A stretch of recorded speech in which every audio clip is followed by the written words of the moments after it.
The terrifying reality of Netflix's survival thriller, Apex, is best understood by looking past the script and focusing on the lead actress. This lurching drop on a jagged rock face wasn't a digital simulation.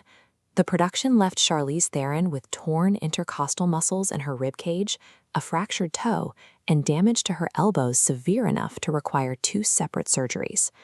Before we explore exactly how this production broke an A-list action star, take a second to hit subscribe. Modern blockbusters are defined by the safety of the green screen. We've become accustomed to seeing actors perform inside the predictable, climate-controlled environments of a digital backlot. Director Baltasar Kormákur built his career rejecting that safety.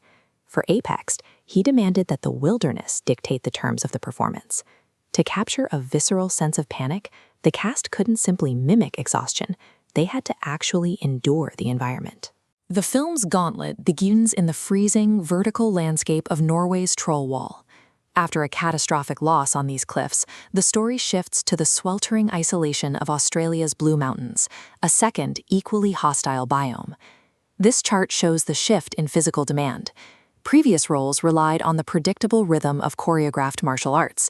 Apex required unscripted climbing, creating erratic physical spikes. These grew even more extreme during river kayaking, demanding a cardiovascular load standard training cannot simulate. The accumulation of cold, injury, and physical strain eventually forced a total shutdown. Theron was so physically and emotionally spent that she had to tap out, unable to finish the final day of shooting. The visible degradation of her body on screen is real. It is the result of an actor being pushed past their actual physical limit. This physical vulnerability is what makes the antagonist, Ben, so threatening. He doesn't just hunt Sasha, he waits for the environment to break her. To create this predator, Taron Egerton deliberately avoided hyper-masculine slasher tropes, looking for a character that felt more awkward and erratic. Egerton played Ben as a disturbed Peter Pan figure, a cannibal who consumed his own mother so she would live on inside him. Egerton focused on high-speed cardiovascular conditioning over muscle mass. He wanted to move through the brush with the frantic, unsettling speed of a wild animal. This manic performance was a calculated choice, drawing direct inspiration from Jack Nicholson's hostile, unstable turn in The Shining.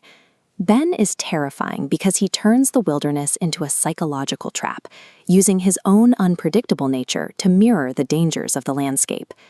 This tension culminates on a sheer rock face, where the final confrontation is stripped of typical action movie gunplay.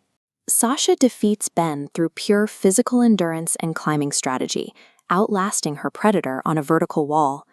That victory on screen was mirrored by the endurance Theron needed off-camera just to complete the film. In a landscape of increasingly unreliable digital imagery, watching a human being struggle against a tangible environment carries an undeniable primal weight. By pushing to these extremes, Apex documents an actual athletic achievement, demonstrating that visible human strain is more effective than any digital surrogate.